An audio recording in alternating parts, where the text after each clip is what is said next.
Namo tassa bhagavato arahato samma sambuddhassa. Namo tassa bhagavato arahato samma sambuddhassa. Namo tassa bhagavato arahato samma sambuddhassa. In the last Dhamma talk, we discussed about 13 stages of insight, just briefly touching it. Except for the first one, we discussed in some details. Today we are going to discuss about insight of Vipassana. Okay? How to bridge between theory and practice. How to correlate between theory and practice. So let's try theory first. This insight of Vipassana is the investigation of self. Okay. Self means you, me, I, all living beings. As an individual, a person, that's a self. So this self, from Buddhist perspectives, is divided into two, body and mind.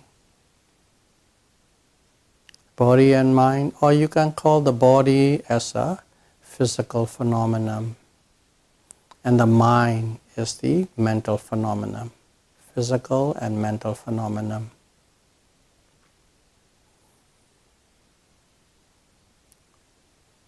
Of course, this physical phenomenon, or the body, or matter, can also be subdivided into 24 or 28. Out of the 28, 4 are the primary elements. The remaining 24 are dependent on that 4 primary. These 4 primary elements are quite important because those are the one that when we practice can actually perceive, feel, sense. Okay? You can do the direct investigation into these qualities. If you want to know by name, it's called earth element, hardness and softness. Wind elements, movement, vibration, pressure, stiffness. Fire element, temperature, hot and cold. And then water element, cohesion or fluidity. Because these are actually one can experience, directly experience in your practice. So that is rupa or matter. That is the body aspect of it. And in the mental aspect, it's the mind. The mind actually has 2 major parts. One is the consciousness, qualities of knowing. Simply a quality, simply a process which knows. And the other one is mental associates or mental concomitants.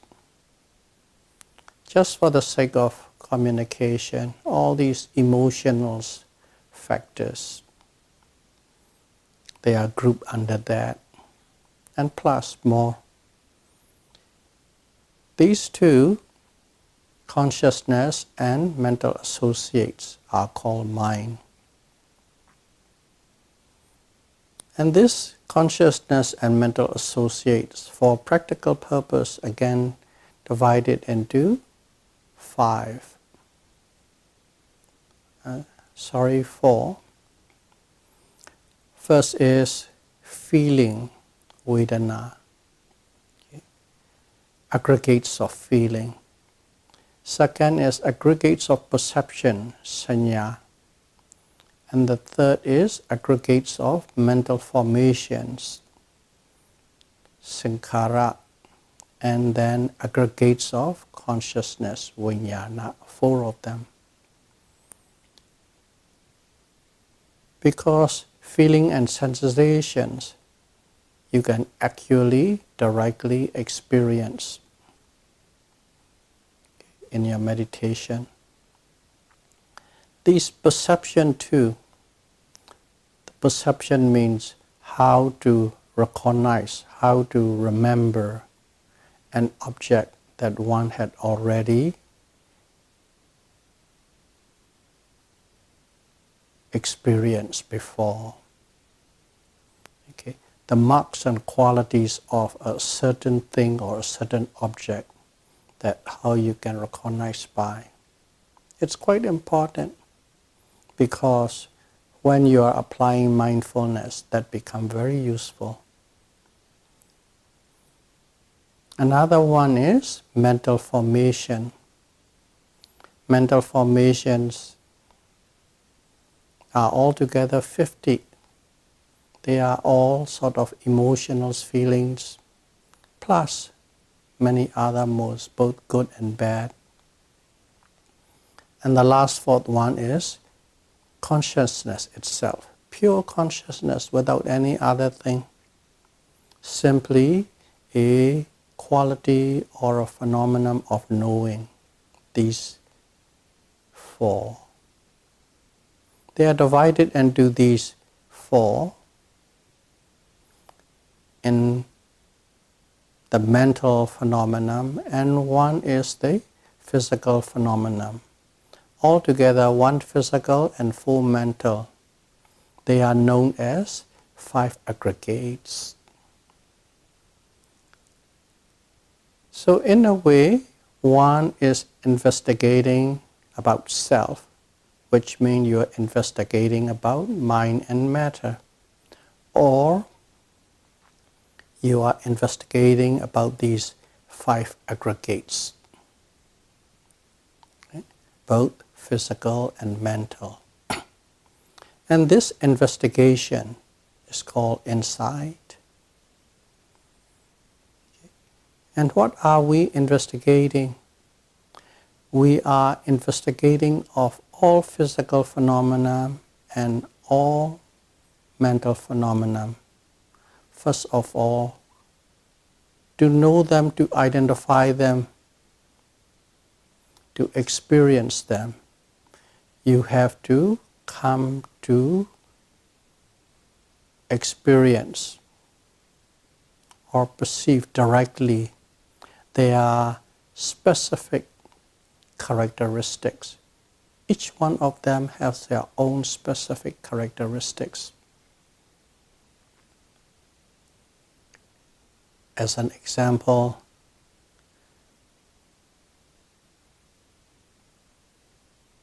if you feel hot, that is the fire element. You can directly experience the heat, or maybe the cold. You can perceive directly, and that hot or cold, the temperature, is the specific characteristics of the fire element, which is the physical phenomenon. As such, each and every object have all these specific characteristics. And through your meditation, you need to experience them directly, repeatedly, again and again and again, till it totally sinks into you.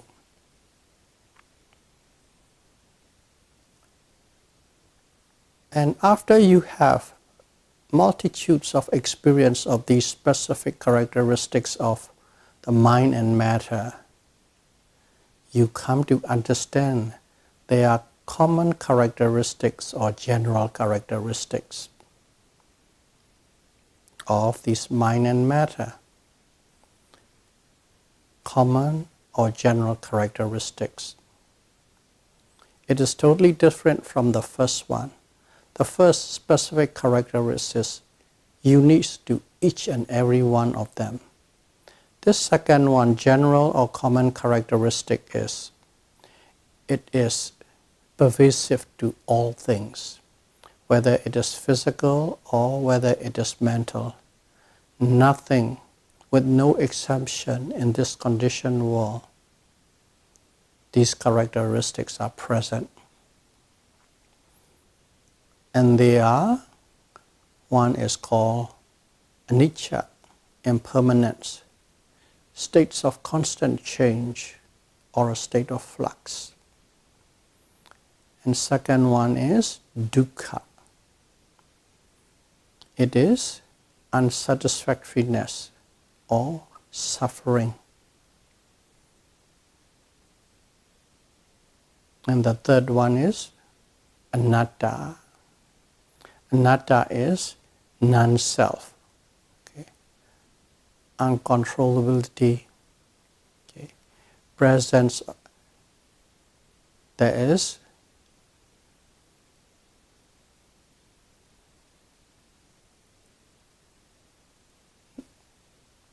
no atta. In other words, there is no such thing as a self or a soul. Those are the three. Anicca, dukkha, anatta. Impermanence, sufferings, and non-self, no soul. These three qualities or characteristics are present in all things, both physical and mental. And Vipassana or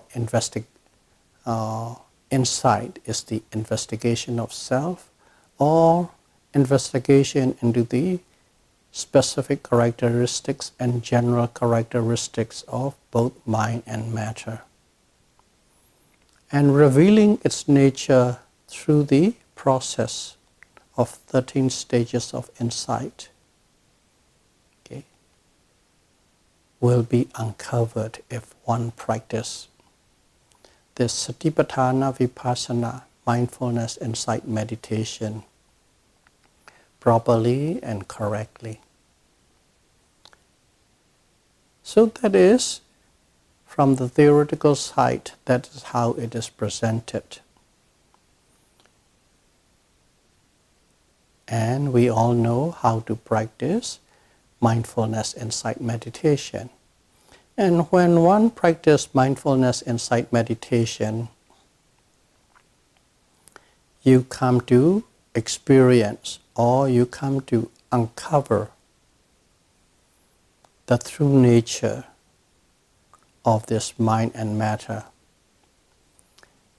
And these uncovering of the true nature of mind and matter are in stages, as we have discussed last lecture. There are 13 stages. These 13 stages are uncovering the true nature and its impact of mind and matter.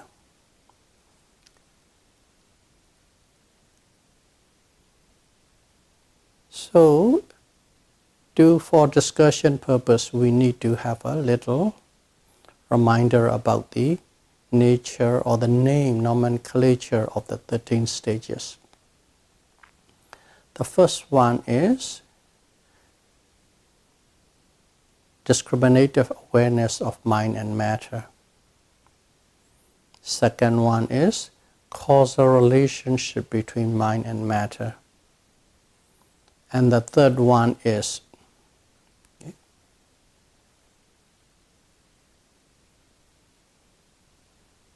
understanding of the three marks or the three general characteristics of mind and matter on a first stage or the first level.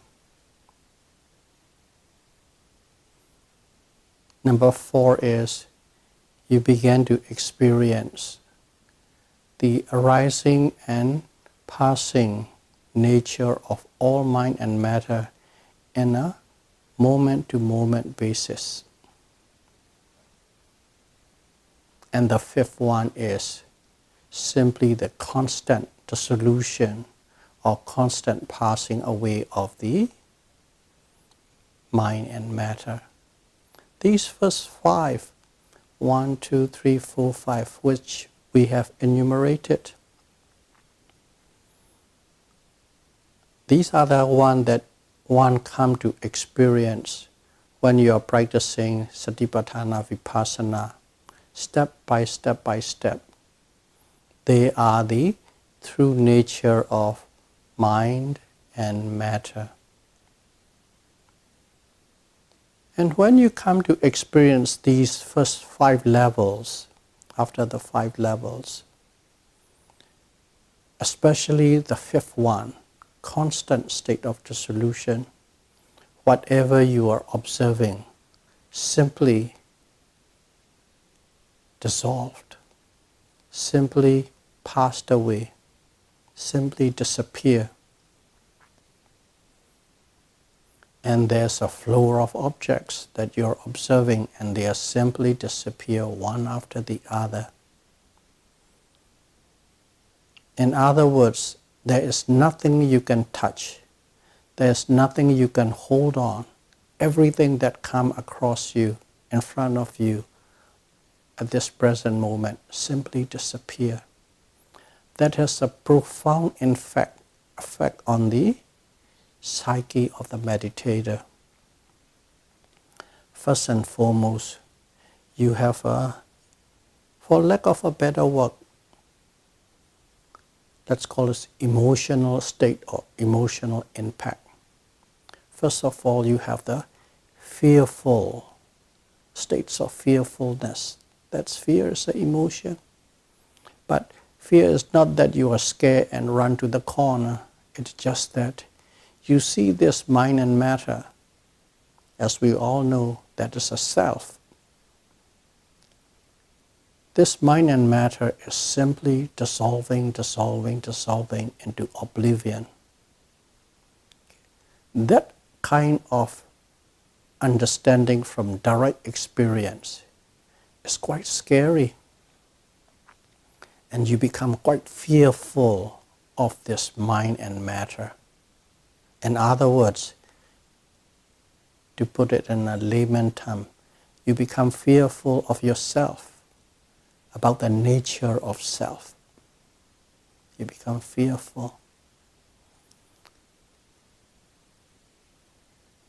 And then you're experiencing that fear because of that constant dissolution of all mind and matter. And then suddenly you become miserable. Miserable about these 2 twin process, physical phenomenon and mental phenomenon. Okay? Miserable, fear, miserable. And then you're observing again, and then suddenly you feel disgust. Disgusted with this whole notion of physical and mental phenomena. And eventually, there's no place to hide, no place to run, but you want to escape from this twin phenomenon. Okay? Those are the impact you have in the level, inside level 6, 7, 8, and 9. You become fearful, you become miserable, you become disgusted, and you want to escape. That portion is called the emotional impact. It's not written like that, it's just I'm presenting for our understanding. Emotional impact a meditator is having due to the first 5 insight stages, especially the 5th, Binganyana, constant state of dissolution. You go through that, and because of that, you really want to escape from this oppression of this mind and matter of physical phenomenon and mental phenomenon. In other words, you want to escape from yourself, liberated. And at that moment, you try hard again. Okay? You try hard, And you, if you don't give up, you reach a state of equanimity. So this number 6, okay, to number 10 are the emotional impact that meditator has when understanding the true nature of mind and matter. It changes your perspective about life. It changes the perspective about how you see the world. It is a very disturbing and, so to speak, scary insight levels. But if you don't give up, it comes into a state of equanimity, and then you begin to adapt to all these things that you have learned, and you begin to prepare yourself for the higher level. And then you got to the threshold between the Buddhajana, our ordinary worlding, and Ariya, noble. So 11, 12, and 13 are the stabilizing, equalizing, balancing states in which you can be above both good and the bad. The good experience and the bad experience, good feelings and the bad feelings, good emotions and bad emotions. You are above all. And then you go into the Ariya level. So these are the ones that if one practice according to the instruction, Satipatthana Vipassana instruction, you go through these stages, and each stages can be identified with their own characteristics. And then when you passed on that stage, you become a noble person. So in a way, this little journey from insight 1 to insight number 13, it's a journey one goes through with the practice. Okay, the first part is simply theory, investigation of the 5 aggregates.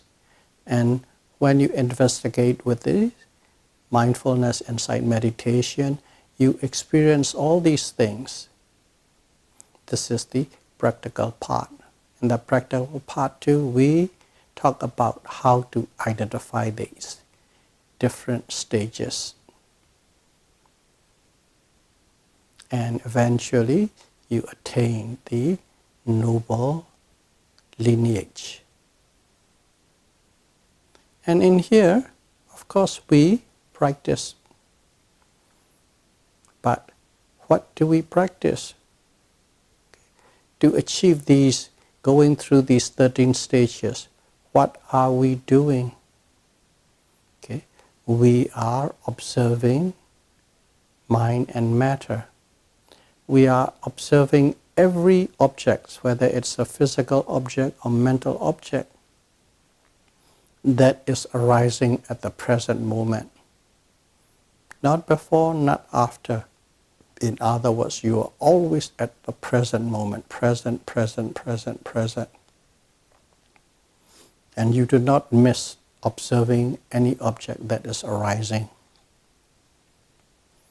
And while you're observing these things, okay, at the same time, what you are doing is you are developing 5 mental states.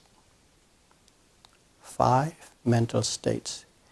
These 5 mental states are nothing from outside. It is simply the Citta and Cetasika, the consciousness as and mental associates. They are all included in there. We know there are 52 mental associates. And then 1 consciousness. Consciousness is the mind, and the other one is the associates that associates with the consciousness. So out of these three, there are 5 of them. One is called Saddha, is faith and confidence. Second is Viriya, energy and effort. Third is Sati, mindfulness. And the fourth is Samadhi, concentration. And the fifth is Panya, wisdom. These 5, Saddha, Viriya, Sati, Samadhi, Panya, those are the 5. Those 5 are out of the 52.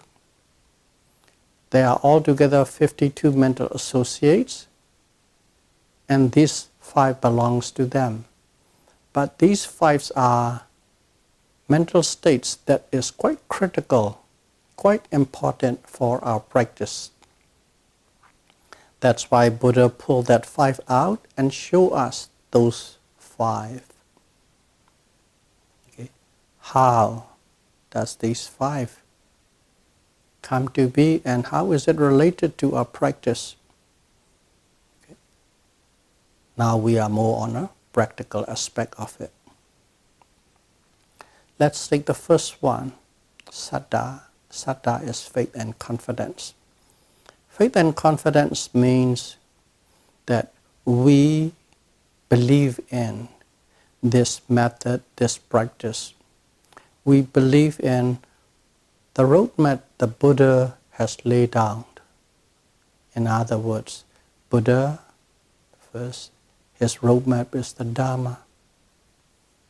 And then the Sangha, people who devoted their life 100% for the pursuit of this Buddha's teaching and turn around and share with people. And also the principle of cause and effect. So believing, strictly speaking, you have a belief and confidence in this practice. That is one. Because without having a confidence or faith or belief into something that you are going to do, you will not put your full commitment to it. But when you believe in a cause, there's nothing and no one can stop you when you fully believe in it. That's why this mental state is very important for anything, any project, any cause that one is going to pursue. So this Saddha, you have to believe. So you believe in this practice. And secondly, when you believe it, you don't just sit there. Whenever you believe in a cause, you start doing something.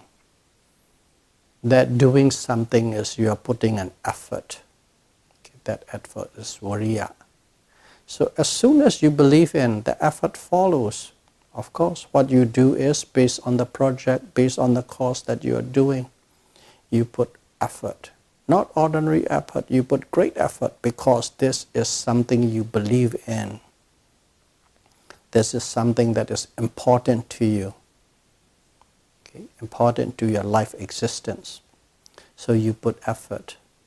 The effort or energy, viriya. Second, mental factor.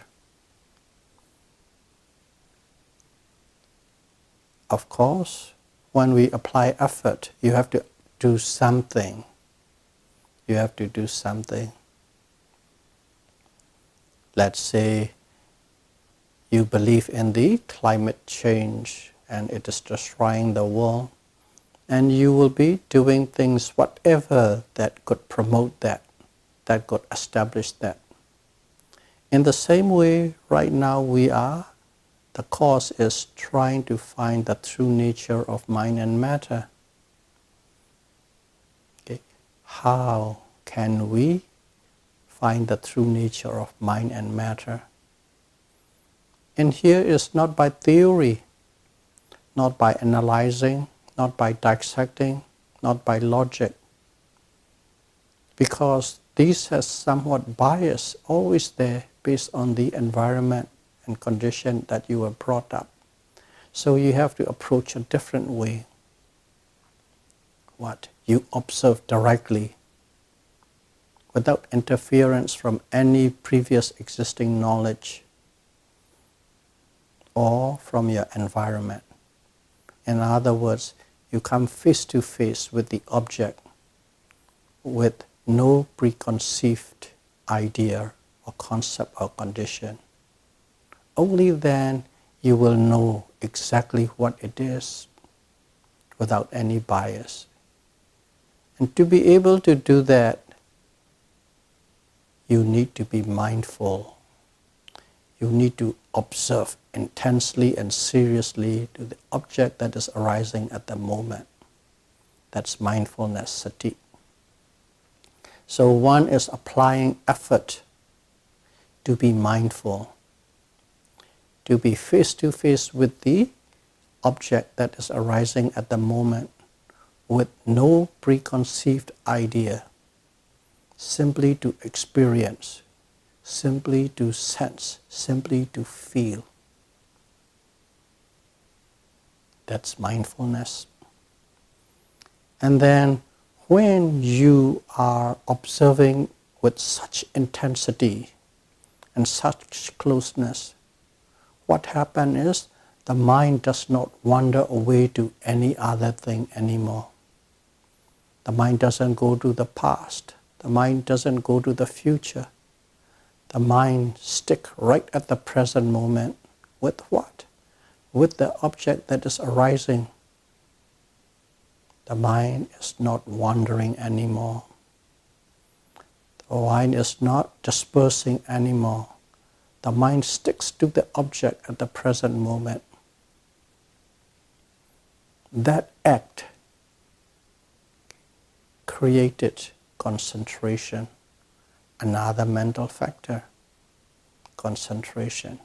In other words, you have more and more power to focus and to be fixed on the object that is arising at the moment and look in details, deeply, penetratively, without wandering. That's a concentration developed. And when one is observing an object that is arising on the present moment, but there are moments after moments after moments, so objects after objects after objects. And what are these objects consist of? They are physical phenomena and mental phenomena. You are face to face with all physical phenomena and all mental phenomena at the present moment when it is happening, when it is arising, when it disappears. You are with it, you are with it, you are with it. And you come to know they are true nature. Physical is, we already know it is the hot, cold, hard, soft, stiff, fluid, movement, vibration, and the mind, whether it is the pure mind or impure mind, wandering mind, or calm mind or tranquil mind, you know the true nature. Okay?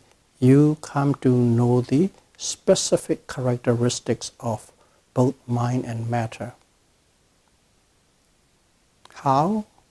Not from a book, not from hearing something, not from analyzing, not applying logic. Direct experience, you contact, you sense, you feel, and you record it. You sense, you feel, you record it. Record it or note it. In the olden days, it's called taking a note. Nowadays, electronic recording. You record it, all these specific characteristics.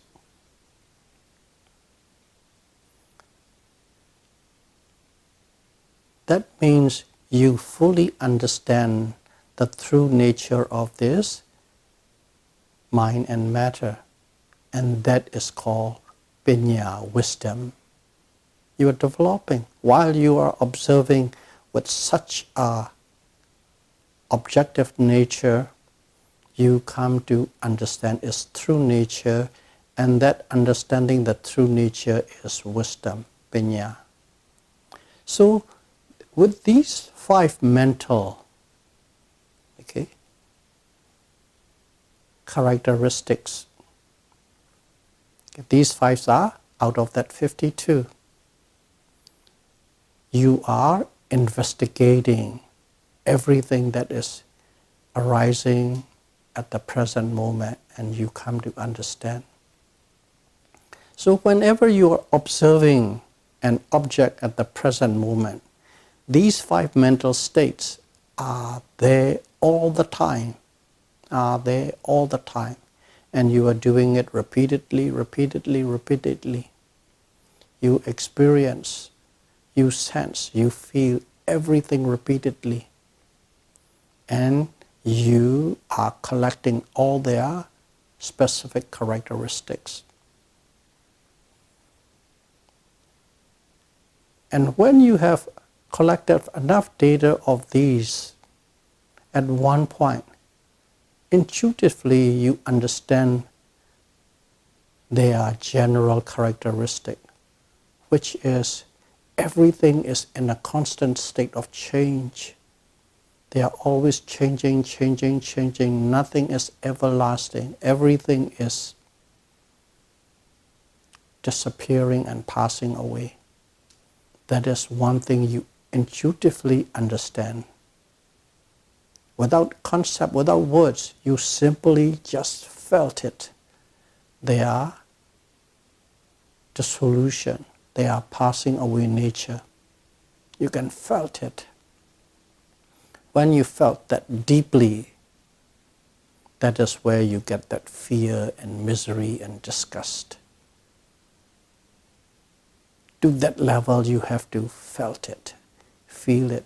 To do that, you have to have a repeated observation. In other words, repeated exposure of these objects at the present moment, millions and millions of times, without having a break and a gap, continuously. That powerful must be your mindfulness. When that is that powerful, when you have a great momentum on the mindfulness, concentration becomes very strong, and concentration acts like a lens to see the details of the characteristics of mind and matter. And when you see and when you understand them, you have wisdom. So in here, you are developing at every observation these 5 mental factors again and again. And in here too, not only developing them, you need to balance them. One is,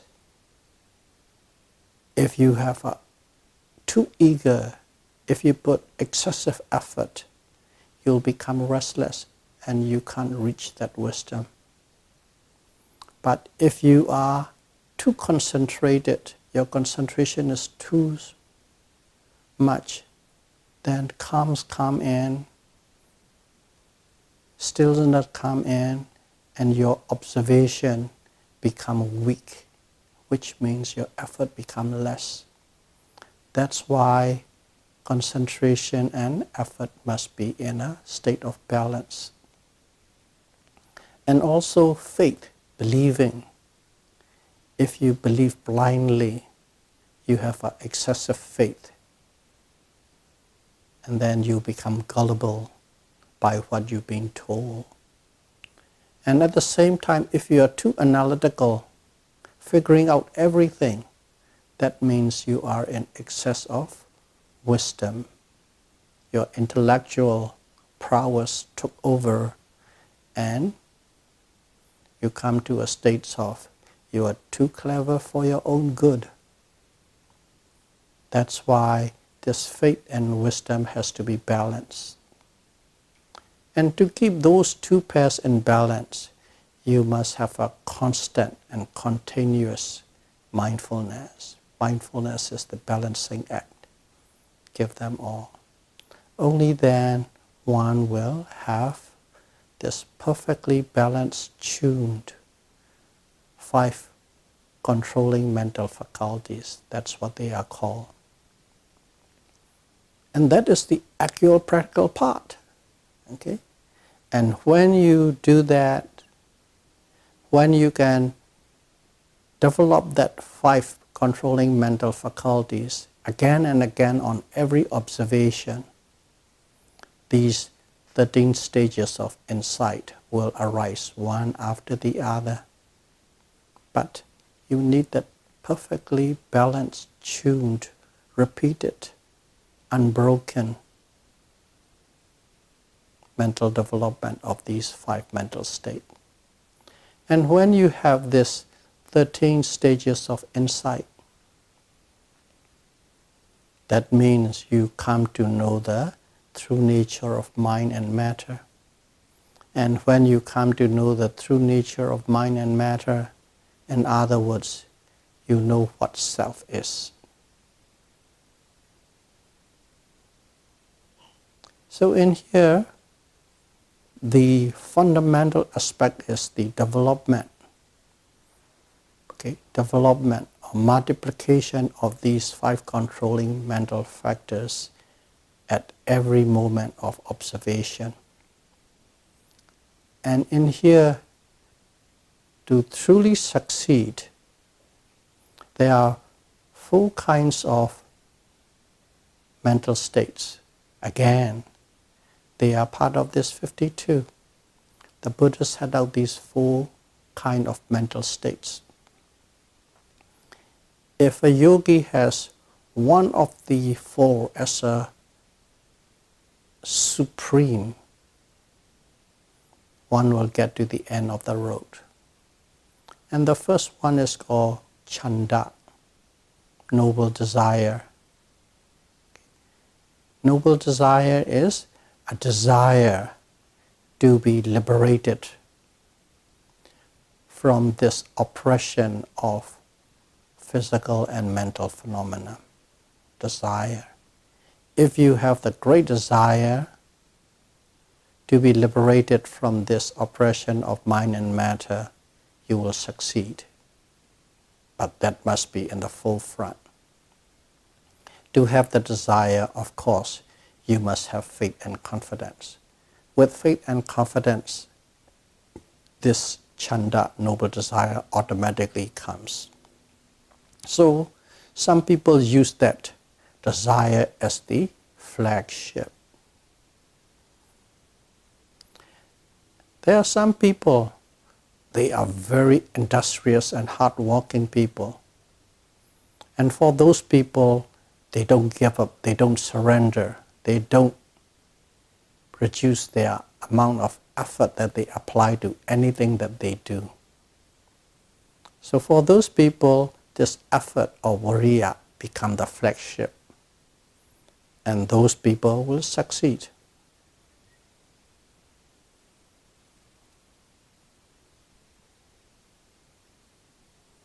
And the third one, called citta.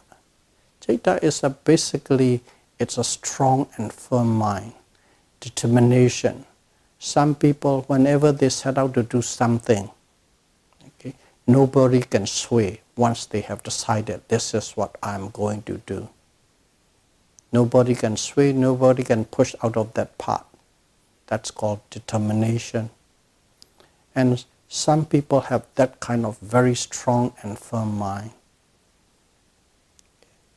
Whether it is for the good or for the bad, once they have decided, they can't be pushed around anymore. So some people use that kind of the citta or mental state, very strong, firm, determined mental state. I will rather die rather than giving up. เ So some people use that kind of mental state, very strong, firm, determined mental state. I will rather die rather than giving up. So that is another.